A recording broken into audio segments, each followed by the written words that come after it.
Hi, I'm Mad Sal, and today I'm on the Adobe Photoshop channel to compete in Photoshop's Creator Games, where me and a few other creators are going head-to-head to edit the same image and see who you like best. It's obviously gonna be me, so if you want, you could just vote me right away, or you can watch my process and see what you think at the end, but you might as well get it over with.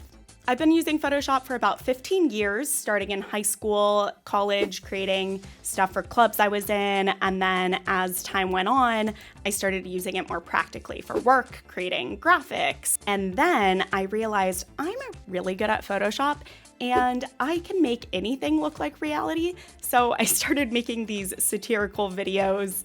A lot of them have to do with making boyfriends jealous or pranking my friends and family.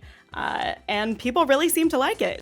I went from being a very serious graphic designer to a silly nonsense content creator on the internet, and that's what I like to do. The rules are, this must be an original composition, there must be 12 layers, and we must complete our art within 1 hour. Whatever else I do is up to me. Now, all you other editors, listen carefully. I'm about to blow your composition out of the water. Let's go.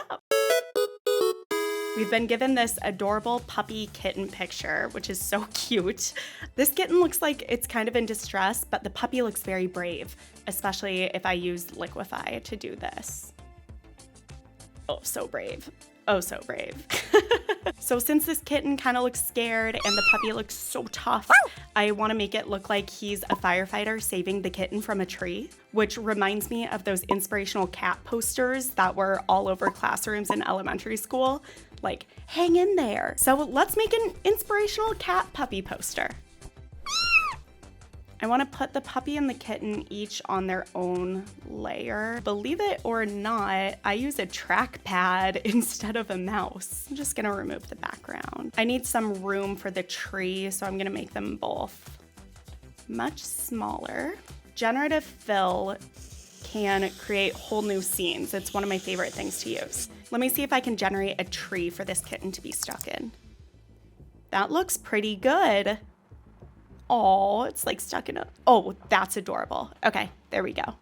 Let me adjust it a little more. The blurred background is actually helping us out a lot because it's disguising the fact that I'm creating a whole new foreground for this image. Let's see if we can do holding on to a branch because that little paw is popping out in such a cute way. Oh, that is what I'm talking about. Cute. I want to make it pretty clear that this scene is that the cat is stuck in a tree. So I want to regenerate a lot of this background and do tree trunk with blue sky background to add a little more depth. Okay, this is looking more like a tree to me. My puppy will be going into this bottom left-hand corner, so I want to clean up that background. Now let's add this puppy back in here. There he is, so brave and strong. I'm gonna add a layer mask to him and remove a lot of this background, but I'm still gonna leave some of it on there so then generative fill has something to grab onto when it's integrating the puppy into my new composition. Let's start by creating a ladder that he is climbing up to save the kitten. He's balancing. Oh, that's kind of perfect. That looks like it's coming off of a fire truck. Oh, I love it. I love generative fill, it's so cool. Let's integrate him into the background a little more. And this is what generative fill is so good at. It's like, I could spend a lot more time compositing and manually masking out the background on the puppy, but with generative fill, I don't have to do that. Now let's give our brave little fire dog a little fireman outfit. Oh my gosh, how cute! He's a little rescuer. This is the best one, I think. It's so cute. I'm gonna clean this up a tiny bit. Let's see. No matter what I'm doing creatively, I like it to have some element of silliness to it because laughing is my favorite thing in the world. As silly as this premise is, I like keeping all of my editing as realistic as possible. So I actually want it to look like this dog is wearing a firefighter outfit, and I actually want it to look like he's climbing a ladder. I think this fire puppy needs a fire hat. What do you think? Oh, that's a cute little hard hat. But I think he needs more of a firefighter helmet.